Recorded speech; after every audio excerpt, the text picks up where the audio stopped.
Bismillahirrahmanirrahim. Assalamualaikum warahmatullahi wabarakatuh.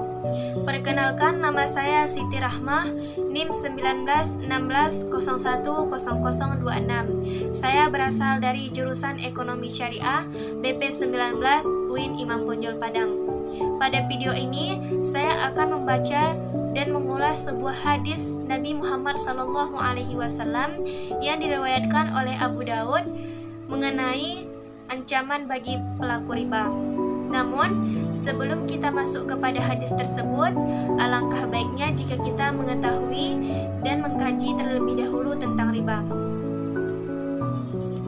Baiklah, kata riba jika ditinjau dari sisi bahasa adalah berasal dari bahasa Arab yang memiliki makna atau arti tambahan, kelebihan, rente, dan bunga uang.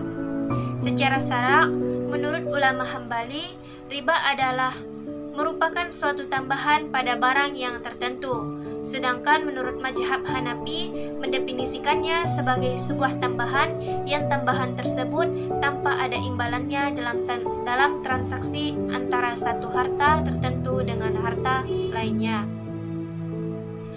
Mayoritas ulama dalam masalah hukum riba ini sepakat bahwa hukumnya adalah haram. Riba diharamkan berdasarkan Al-Quran, Sunnah, dan Ijma'. Bahkan, Wahbah Al-Juhaili menegaskan dengan mengutip pendapat Mawardi bahwa dalam syariat apapun, riba tidak pernah diperbolehkan. Di dalam Islam juga menegaskan secara nyata untuk menutup pintu bagi siapapun, dimanapun, dan kapanpun untuk menjalankan bisnis dan transaksi yang mengandung riba dalam upaya dan usaha untuk mengembangkan uangnya. Allah Subhanahu wa Ta'ala telah mendeklarasikan dirinya melalui ayat Al-Quran untuk memberantas transaksi dan muamalah ribawi dan semua orang yang ingin memperkaya diri dengan jalan riba, karena bahaya dan kerusakan yang ditimbulkan oleh transaksi ribawi. Riba yang dalam bahasa Inggris disebut usuri merupakan pengambilan bunga atas pinjaman uang dengan berlebihan sehingga cenderung kepada eksploitasi dan pemerasan.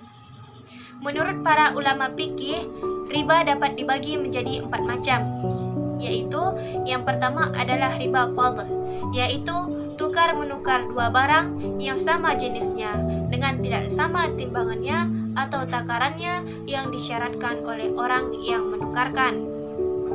Yang kedua adalah riba qard, yaitu meminjamkan sesuatu dengan syarat ada keuntungan atau tambahan bagi orang yang meminjami atau mempiutangi.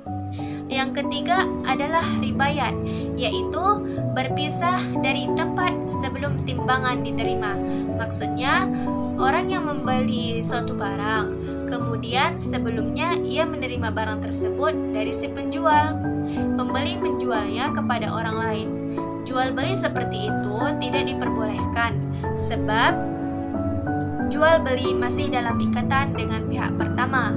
Yang keempat adalah riba nasi'ah, yaitu tukar menukar dua barang yang sejenis maupun tidak sejenis yang pembayarannya disyaratkan lebih dengan diakhiri atau dilambatkan oleh orang yang meminjam.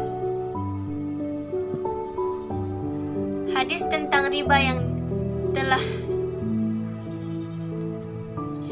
Nabi Muhammad SAW bersabda, Bismillahirrahmanirrahim. Haddatsana Ahmad bin Yunus, haddatsana Zuhair, haddatsana Simakun, haddatsani Abdurrahman bin Abdullah bin Mas'ud an abihi qala la'ana Rasulullah sallallahu alaihi wasallam aqilar riba wa mu'kilahu wa syahidahu wa katibahu.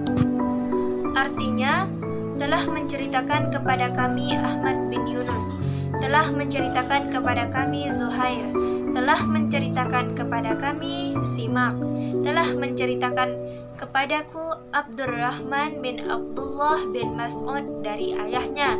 Ia berkata, Rasulullah Shallallahu Alaihi Wasallam melaknat orang yang memakan riba, orang yang memberi makan riba, saksinya dan para penulisnya.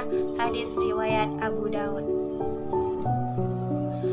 Hadis tentang riba tersebut memberikan penjelasan kepada kita bahwa Rasulullah Sallallahu Alaihi Wasallam memohon doa kepada Allah Subhanahu wa Ta'ala agar orang yang melakukan riba dijauhkan dari rahmat Allah Subhanahu wa Ta'ala. Hadis tersebut menjadi dalil yang menunjukkan dosa orang-orang yang terlibat dan pengharaman sesuatu yang mereka lakukan. Jadi di dalam hadis tersebut Nabi Muhammad SAW memohon berdoa kepada Allah Subhanahu wa Ta'ala agar orang-orang yang terikat atau terlibat dalam transaksi riba, baik itu pemakan riba, orang yang memberi makan riba, para penulis riba dan saksi-saksinya mendapatkan ancaman riba. Terakhir, riba telah banyak dijelaskan oleh Allah Subhanahu wa Ta'ala di dalam firman-Nya dengan berbagai tahapan yang telah ditentukan. Rasulullah Sallallahu Alaihi Wasallam pun telah memberikan banyak penjelasan melalui hadis-hadis yang banyak dicantumkan di berbagai kitab hadis sahih. Di dalam video ini juga sudah dijelaskan bahwa orang yang memakan, memberi, mencatat dan menjadi saksi atas tindakan riba, bahwa Rasulullah Sallallahu Alaihi Wasallam telah melaknatnya karena memang praktik riba ini lebih banyak meninggalkan kemudaratan daripada kemaslahatan dengan berawal dari ketidakadilan bertransaksi yang pastinya lebih mendominasi kepada kegiatan eksploitasi dan pemerasan. Jadi cukup sekian video kali ini. Lebih dan kurangnya saya mohon maaf. Semoga video ini dapat bermanfaat bagi kita semua, terkhusus kepada diri saya sendiri. Saya tutup dengan wabillahi taufiq wal hidayah. Assalamualaikum warahmatullahi